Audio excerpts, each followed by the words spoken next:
Be a good little fella now and open the door.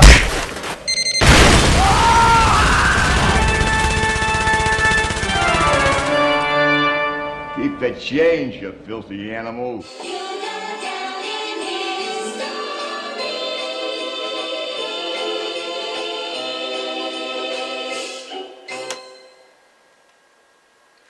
And that was Rudolph the Red-Nosed Reindeer, the movie. You know something, Luke? Da! Oh, I'm sorry. Slyly.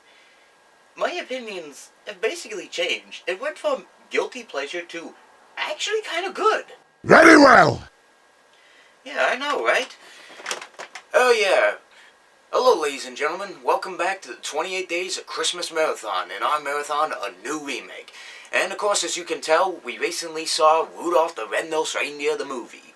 So, this film is surprisingly starting to become more and more known in this, on the internet than it is anywhere else. I mean, here's something for you. This film came out in 1998. This film wasn't well known. In fact, the film tanked hard at the box office. When I say tanked, I mean bombed. At a $10 million budget, it only got like, what, $100,000 back?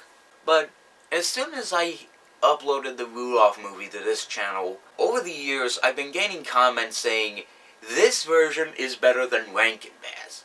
I mean, just take a look at the video for yourself. Just take a look at the comments. Maybe provide the movie. I mean, or even better, just look up the movie. Just look for my name in the, where the video was released by. And, or even better, the title card, which features the poster for this. But obviously, as you can tell, it's a different retelling of the Rudolph story. So it's like, basically taking the Rankin Bass specials and upping it up to a certain degree to different characters, different style of animation, and a real good strong process of actually kind of being good. What I mean by this is that there's like many people that obviously don't like Rankin Bass, cause, you know, that whole trademark awkwardmation that they have is sort of a little bit distracting from the story. But of course, I could tell in the Rudolph the Red-Nosed Reindeer story by Rankin Bass that there was a lot of, like, animation errors, and obviously it was the first time using puppets. Besides the fact that video was in fact the episode was released a day before Pearl Harbor, which I'm surprised even happened right there.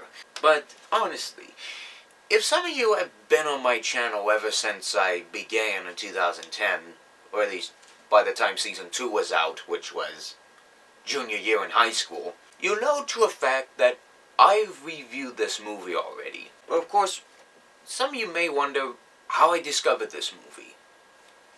Well, how I discovered the film was just randomly I was sick one day, and I just... Well, actually, I explained it in the commentary, but I might as well explain here in case you don't want to see the commentary. What happened is that we winded up hitting our new car into a deer, and unfortunately it killed the car. So I was just stuck at the house for a whole day, and I was just randomly browsing through the internet, just finding something to review next, and of course I heard about this movie. I heard about the Rudolph movie a while back. Well, on that day, I actually seen the review for it by a former reviewer that I don't think ever reviews anymore. You know, him or her, or I forget what, as Nutcase Reviews. The show ended like this year, so you probably may not have heard of him, but if you probably look up Rudolph the Red-Nosed Reindeer the movie review, you might be able to find his review. Of course, that's how I discovered the film, and I'm like, okay, now I gotta review this thing.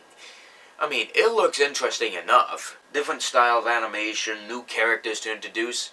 But of course, we obviously get introduced to a better, kinder Santa in this story. Because the difference is that Santa in the Rankin Bass special did not appreciate Rudolph for his shiny nose. In this movie, he does. He thinks his nose is quite grand. And of course we get introduced to new characters. He gets a love interest, Zoe, but of course he's got a bully who only appears for like a few seconds and we never see what happens of him, which would be Errol.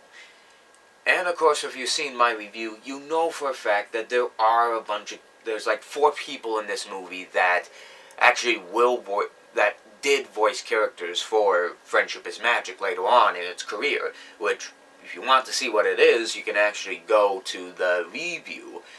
Hopefully with the movie, of course, I'll provide the link to it. Out of that, there's new characters. Obviously, we have Slyly, played by the Monty Python comedian Eric Idle, and of course Leonard, played by Bob Newhart. Now, my opinions back then, I said the film was as big as a guilty pleasure as The Grinch is. I stuck with that for a year. But of course, as of right now, as taking a look at this marathon, I can definitely say that this version of Rudolph is 100 times better than Rankin Bass. I liked Rankin Bass as a kid, but of course, all opinions have to change. There's like some people that wind up having to go through a nostalgia phase. Sort of like how Doug Walker did. Went through a lot of things he remembered as a kid, and some things hold up, others do not. But of course, the only way you can find this is on video or on a rare hard-to-find DVD. This actually isn't like that rare hard-to-find DVD, though I am trying to look for it on Amazon. This is just a Photoshop VHS prop used for the review, because I actually didn't have the VHS at the time. The one thing I wish for this movie is not only for it to be more well-known, but also for it to have a newer DVD/Blu-ray release. I don't know, like, someone pick it up. Maybe Anchor Bay or Shout Factory. I mean, Shout Factory's produced a lot of brilliant stuff. Has a lot of brilliant acquisitions. I mean, they've got the retro Nickelodeon shows like Golda and Cat Dog and Rocko's Modern Life and Our Real Monsters. It would be cool if they actually did pick up the rights to the Rudolph movie. And of course, if I ever did have a wish, I wish that this movie would air on ABC Family's 25 Days of Christmas. Instead, they're playing its unnecessary sequel, Rudolph the Red-Nosed Reindeer and the Island of Misfit Toys, which I won't be covering in this marathon. But definitely, I highly recommend this to every family to see every year on Christmas. But of course, an odd prop rating, I would say 5 of Rudolph's teddy bears out of 5. Hey, if you could get 2 trumpets on a string for an Ed Wood film, I say 5 Rudolph's teddy bears. And of course, that ends today's marathon, and stay tuned tomorrow as we take a look at the many adaptations of the Charles Dickens classic, A Christmas Carol. So long and goodbye, and hopefully you might enjoy the movie itself and the review. So, goodbye from Slyly and this polar bear that, for some odd reason, I didn't name.